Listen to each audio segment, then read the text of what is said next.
Let's speak further then about today's evidence at the Madlanga Commission of Inquiry. Bring into the conversation security expert and head of the Department of Law, Safety and Security Management at the Tshwane University of Technology, Professor Kholofelo Rakubu. A very good evening to you, Professor. Welcome back to SABC News. So let's start with the detail that we've heard further today about this apparent relationship between Julius Mkhwanazi, the now suspended chief of the Ekurhuleni Metro Police Department, as well as the city manager, the former Ekurhuleni city manager, Imogen Mashazi, who is accused of having given him cover and ultimately allegedly colluded with him to corrupt the EMPD. How would you characterize that based on what we've heard?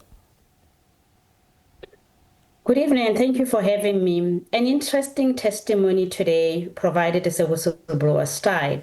What I take from the testimony is that it's not merely about one officer. It's a window into a system where power shields misconduct, and where fear, silence, accountability, and citizens were left vulnerable. From the testimony, one could pick of the institutional capture enabled by multiple stakeholders, multiple critical figures, because this testimony paints a picture of law enforcement unit partially captured by your rogue elements where misconduct is normalized. So this normalization of deviance. And again, your procedural breakdown was the order of the day, because as you mentioned, MOUs to backdated documents, deregistering vehicles. Now that talks to breakdown in administrative integrity, which is very critical to maintaining lawful governance. And again, from the testimony,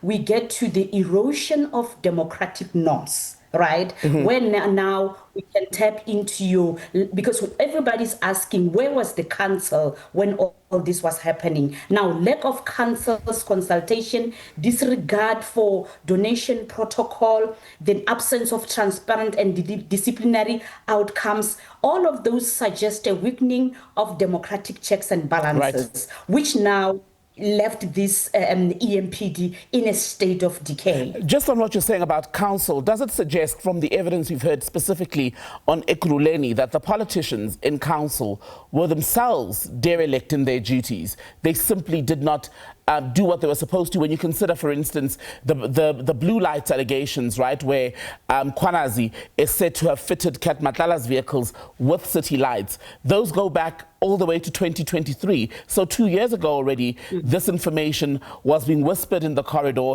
It was the subject of an HR conversation even in the city. Indeed, council's stance is questionable, highly questionable. This was at some point highly publicized, especially the blue light saga. Now you wonder, what mechanisms did the council utilize to come and assist in this, or to question and to verify processes, or to come and assist as a critical oversight body, or as a managerial, to come in as a managerial aspect, to come in and check as to what led to this.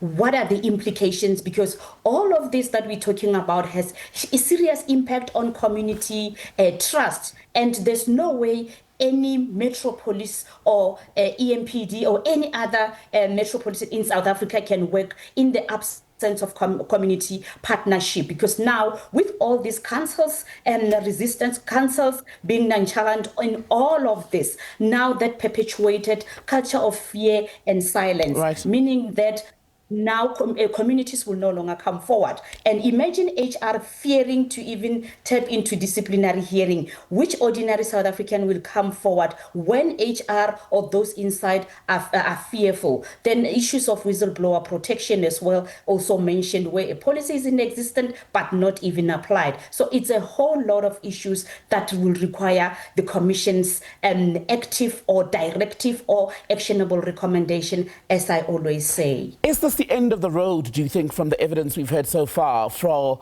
Julius Mkhwanazi and his alleged reign of terror, the impunity that he's said to have reigned with across Ekurhuleni's Metro Police Department? Is there any coming back from this?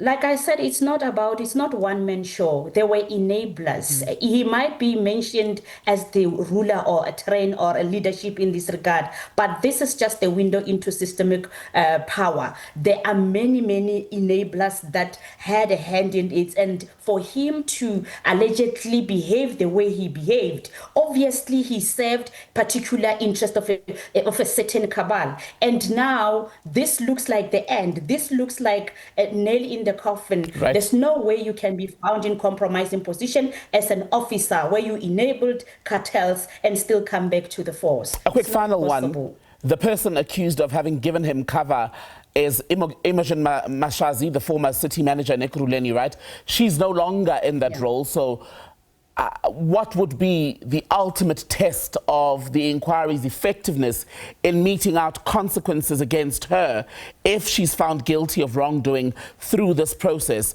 How do you make someone who's no longer in the employ of the city ultimately pay for their alleged crimes? The fact that she left does not mean that crime now or whatever happened, it's kept under the rug. Obviously, the commission will utilize mechanisms in place to ensure that one is called to come and account. Certain decisions obviously are supported by chain of communication, your emails, documentation, and approval of critical documents. So wherever the person is will have to come back and answer to all the decisions taken and what informed such decisions, and if there's any action to be taken, that could be taken. Does not mean because you left and killed people, therefore you are safe wherever you are. Yes, they left. However, there are repercussions for whatever decision they've taken in the city or in the EMPD to date, which impact on the level of crime and criminal infiltration and many other issues that hinders crime prevention in the EMPD.